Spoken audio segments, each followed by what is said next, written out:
hai nè na tham miên tờ mình một lục nong rồi đời can đi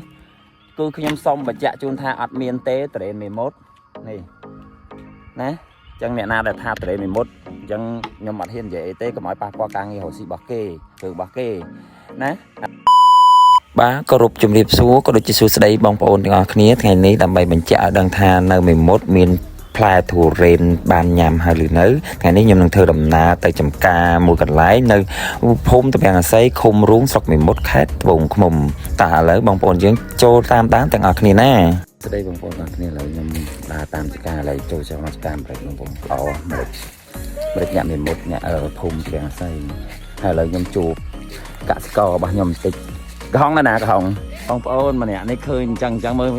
khơi bình chân cái nè chúng ta vô tẹt thì thòng nè thơ là hàm đây hả bảy bể hả à bảy bể này làm mà ngày nó 30,000 chồng làm bao đạp mơn rồi làm tẹt cái bường 7-4 khong hay lời thơ tệ tiết chồng không ở Việt Nam này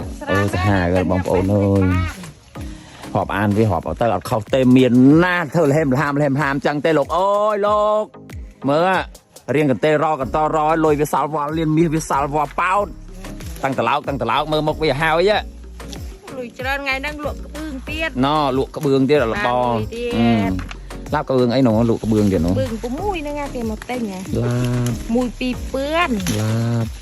lồi sót trong này lôi một lôi này thầy thật quá mà vui ngày mai như ôi bạc kê nè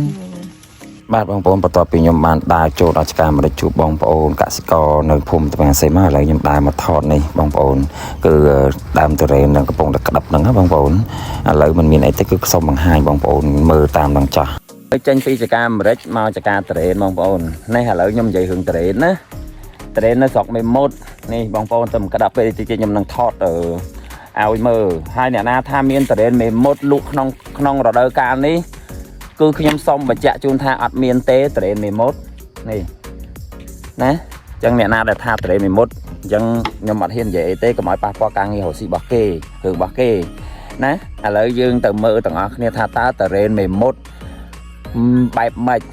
មានផ្កាក្តឹបឬក៏ទុំឬក៏ចាស់បែបម៉េចណាតោះឥឡូវទៅមើលទាំងអស់គ្នាបាទបងប្អូននេះខ្ញុំកំពុងតែបង្ហាញបងប្អូនឲ្យបានឃើញថាទុរេននៅមេមត់គឺកំពុងតែក្តឹបនឹងផ្កាតែប៉ុណ្ណោះវាមិនទាន់មានផ្លែទុំទេសម្រាប់ឲ្យបងប្អូនហូបនោះហើយការធ្វើវីដេអូរបស់ខ្ញុំនេះមិនចង់ឲ្យប៉ះពាល់ទៅដល់ការរកស៊ីរបស់អ្នកណាទេក៏ប៉ុន្តែខ្ញុំចង់ឲ្យបងប្អូនដឹងថានៅមេមត់គឺទុរេនកំពុងតែក្តឹបនឹងផ្កាតែប៉ុណ្ណោះអញ្ចឹងបងប្អូនយើងការហូបចុកគឺត្រូវ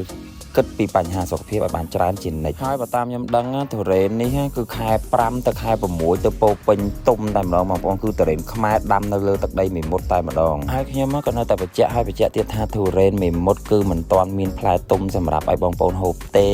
ចំពោះអ្នកលក់ណាដែលគាត់ថាទុរេននឹងទុរេនមេមត់ខ្ញុំមិនដឹងថាមេមត់នឹងគាត់យកចេញពីប្រភពកន្លែងណាមកទេអញ្ចឹងការរកស៊ីរបស់គេគឺខ្ញុំនៅនិយាយដដែលថាគឺខ្ញុំមិនប៉ះពាល់ទេរឿងរកស៊ីរបស់គេណាបងប្អូនហើយខ្ញុំឃើញគេប្រកាសលក់នោះតរេន1គីឡូ 10000 ជាងនោះវាសមនឹងតម្លៃគេហើយសមនឹងអ្វីដែលបងប្អូនហូបនឹងហើយណាបងប្អូនថារបស់ធម្មជាតិទៅវាមានរដូវកាលរបស់វាមិនមែនចិត្តតែមានទេមិនមែនមានគ្រប់ប្រាំងគ្រប់ភាសាទេណាបងប្អូនត្រូវយល់កន្លែងហ្នឹងណាទុរេនធម្មជាតិយើងដឹងស្រាប់ឲ្យហូបទៅវាមិនប៉ះពាល់ដល់សុខភាពខ្លាំងទេអញ្ចឹងតម្លៃក៏វារៀងថ្លៃដែរបើសិនជាយើងមិនថោកតម្លៃរបស់កសិករខ្មែរយើងបានន័យថាយើងមិនគ្រប់គ្រង